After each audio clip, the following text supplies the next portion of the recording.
Our vaccination rate currently in Holyoke, as the mayor said, is 62% of our people are fully vaccinated. That is compared to a 74.9% statewide. We have 72% of our people have already received the first vaccine, and that's compared to an 86.6% statewide. Of concern, however, is children.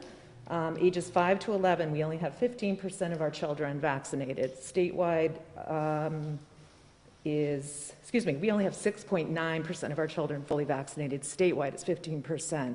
So we can do better. Pfizer approved the vaccine for children as of November 2nd. So we're starting to see more children get vaccinated. We want to continue that. Our children ages 12 to 15 are at a 46% vaccination rate compared to statewide 68%. So we can do better there too. And that vaccine has been in approval since May. So our weekly positivity rate in Holyoke has been increasing. For an example, about the end of October, we were seeing about 50 cases a week. We're now up to 170 cases a week. So that's a pretty big increase. As the mayor said, we have lots of things in place as far as testing, super important. We have our Stop the Spread sites. We have our vaccine clinics, and I can't promote enough the vaccine clinic coming up tomorrow at Holyoke Mall between 10 and 3. And that's going to be for the Pfizer, Moderna, the Pfizer pediatric dose, and flu vaccines. Vaccine appointments are encouraged, but walk-ins will be taken. The testing kits that the mayor spoke about, that's a very big deal. We're going to be receiving over 25,000 rapid testing kits to our city that's going to be distributed to mostly people in need through the schools and other community service agencies. So we encourage people to take advantage of that as well. So that's where we're at. I'm very proud of the work that the Board of Health has been doing, and right now I'm going to turn things over to the superintendent to speak about what's happening in the schools.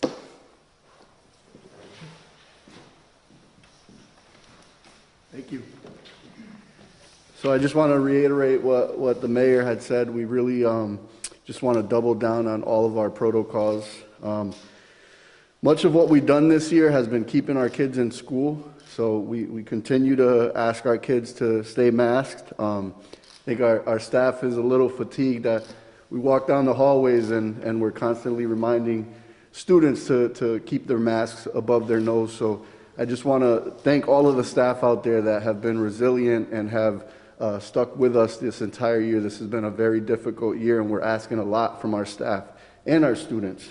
We've been promoting social distancing and hand washing, and we've also made a lot of investments thanks to the city, who has invested over $1 million in ventilating our classrooms and making sure that the refresh rates in our classrooms are good and that the ventilation is good. And we've also invested a lot of money in making sure that our windows are functional, that we can keep our windows open regularly, and we've just asked staff to double down on all of those protocols.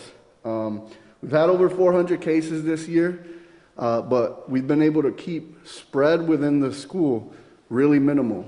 You know, there's a lot of cases coming in, and we have a lot of programs in place to make sure that we identify those cases and that we act quickly. The pandemic has had an impact on us for sure. Attendance pre-pandemic was about 92%, and now we're averaging 86%. One of the things that we need to make sure is to boost that attendance rate up. I know we're asking families to keep their kids home if they're sick, but we do have a test and stay program, and it is designed to keep our kids in school and safe. It's an opt-in program for both students and staff.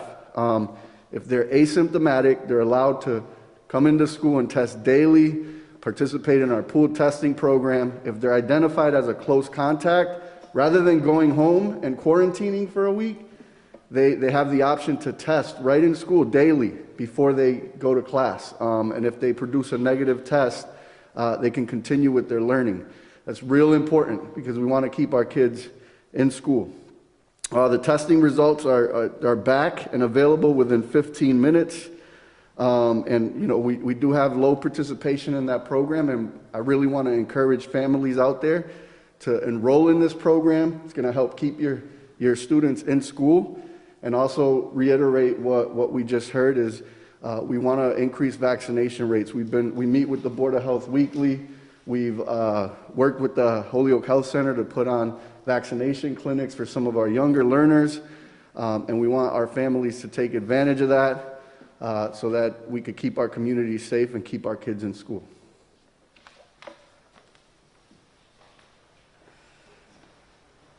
Thank you, Patty. Thank you, Anthony, for that. At this time, we'll open it up for any questions, if there's any. Mayor, want to join us? Just in case. Mayor, at what point will you implement a mask mandate? What's it going to take for that step to take place, if it will take place? So that's an excellent question, a question that both the folks at the Board of Health and I conversation we continue to have. What I've learned is, although there's a steady incline, our case rates are not as severe as surrounding communities. I think we're about at the same area we were last year during the holiday season around this time. Certainly, if we don't start to see anything different within the next few short weeks, there might be a good chance where we'll just have to implement a mask mandate. Did you want to? Well, I just want to say what we were just discussing that we're really encouraged that as we go out into the community, into many of our local stores, there are the vast majority of people masked, which is wonderful. So it's really nice to see the community is taking that responsibility on themselves. And we really appreciate that. There are some stores that are requiring it, but we're finding that people are doing it anyway. So we really want to encourage that, and I think that's what this is all about. The governor, as people, if they're following, has not instituted a statewide mandate, which has been asked of him, and he's leaving it up to us community members, our community leaders. And we as community leaders want to leave it up to our community members. Like, let's just do this. Let's do what we can to get our rates down. If we see them start to decline, we'll be really, really encouraged by that. So we're going to just watch things week by week. And just to add one more too is, when you get the cry of help from the CEO of one of our major hospitals in the region of how things are bottlenecking in their institution, that in itself should be a concern for all surrounding communities. And so if we can just step up our game here in the region, starting in Holyoke and surrounding communities, to do what we can to help encourage folks to join the team to curb this, the better it is for the services that our hospital has to offer for the greater public. Anybody else? I think his hand back there went up first.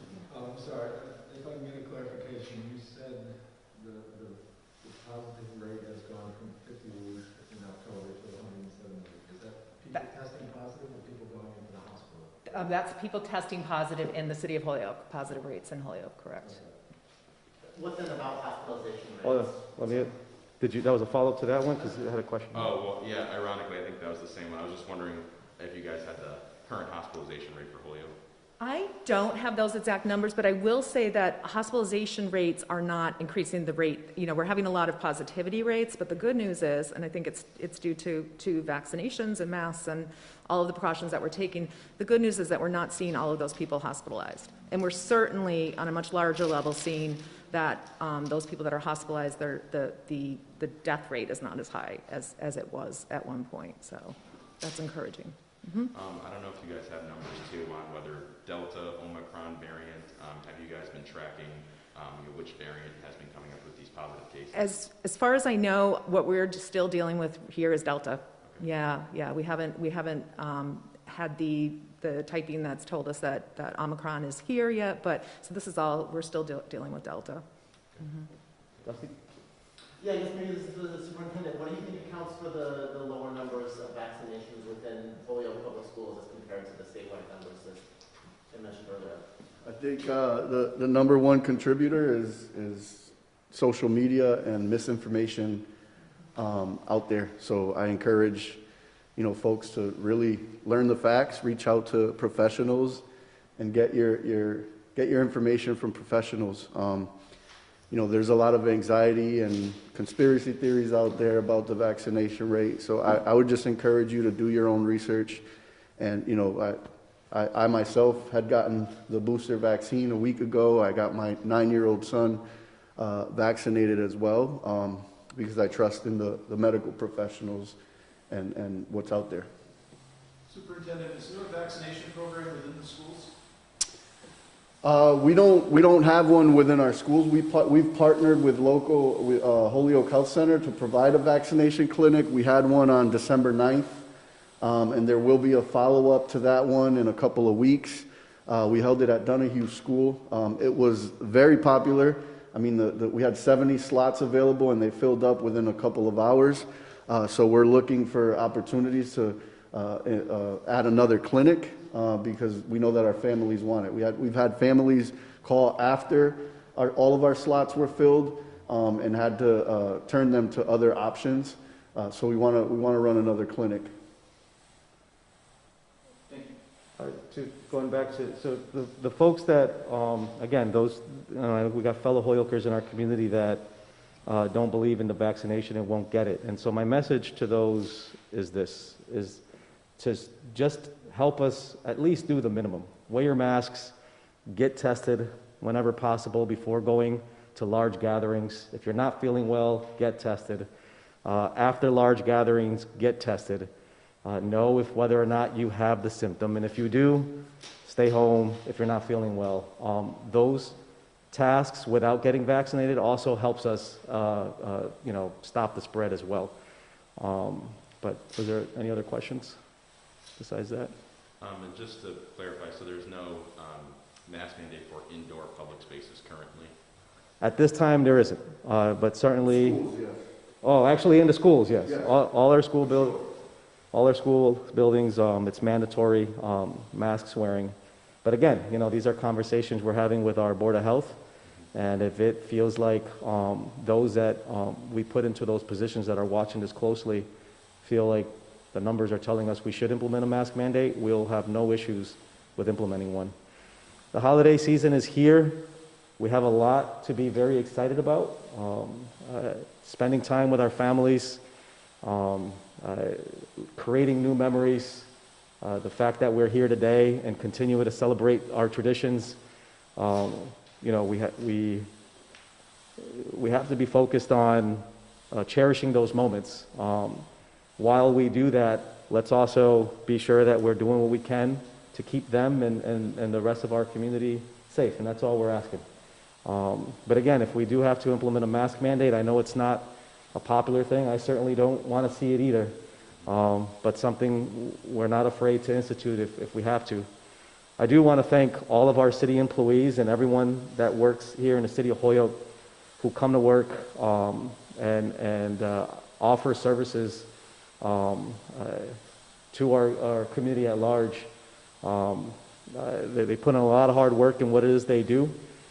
Certainly there's pressure of the COVID that puts pressure on us and the quality services we offer, but I do want to just offer a quick shout out to them and thank them personally for the hard work that they do to keep up with quality services while navigating the issues of COVID. Just wanted to put that plug out there. Was there any other questions? Well, thank you, everybody. I want to wish everyone a Merry Christmas, Happy Holidays, be safe, and I look forward to seeing you soon at our next press conference. Thank you.